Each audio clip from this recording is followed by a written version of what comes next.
Recently, a fan of mine ended up spending an extra $80,000 at an auction just because he said one more sentence while viewing a house. Here's what happened. I was out for a walk that day and happened to pass by an auction where a fan recognized me. He pulled me aside and asked me to give him some advice. I thought, since it's the new year, I might as well help him out. I took a look at the house and told him it was worth at most $1.5 million. I would not pay a cent more. The whole auction process was really strange. After the bidding reached $1.5 million, someone suddenly appeared out of nowhere and started competing with him, even though we hadn't seen this person at all in the previous 20 minutes. After a long back and forth, my fan finally won the house for $1.58 million. The person who was bidding against him just got up and drove away without so much as a congratulatory handshake or any sign of sentiment, which is what you'd normally expect. I realized we'd been set up, so I quickly leaned over and asked my fan, "Stop being so happy for a second. When you viewed the house, did you tell the agent your budget?"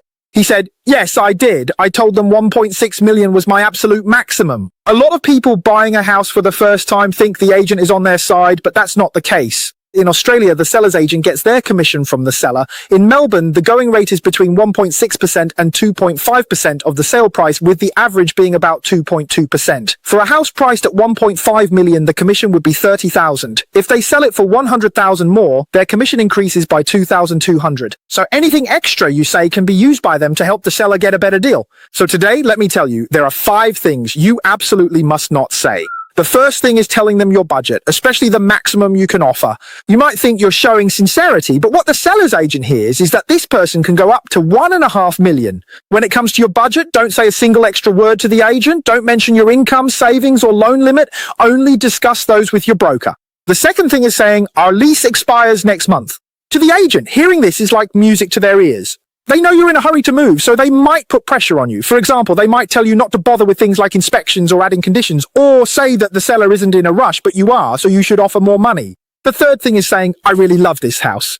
When you're viewing a house, you can't let your eyes show how much you like it. Otherwise, it's basically telling the seller that you'll buy it at any price. Let me tell you, even though it's against the rules, a lot of houses nowadays, especially luxury homes, have cameras. Sometimes they can see your expressions, and they can even record audio and hear what you say. I know this is against the rules, but you can never be too careful. When I walk into a luxury home for a viewing, the first thing I do is look for cameras. No matter how much you like the house, save your comments for when you're outside on the street, okay? The fourth thing to say is the online estimate is only in the 90,000 range, but you're listing it way too high. You have to understand the online estimates are generated by algorithms, and it's completely normal for there to be a margin of error of 10 or even 20%.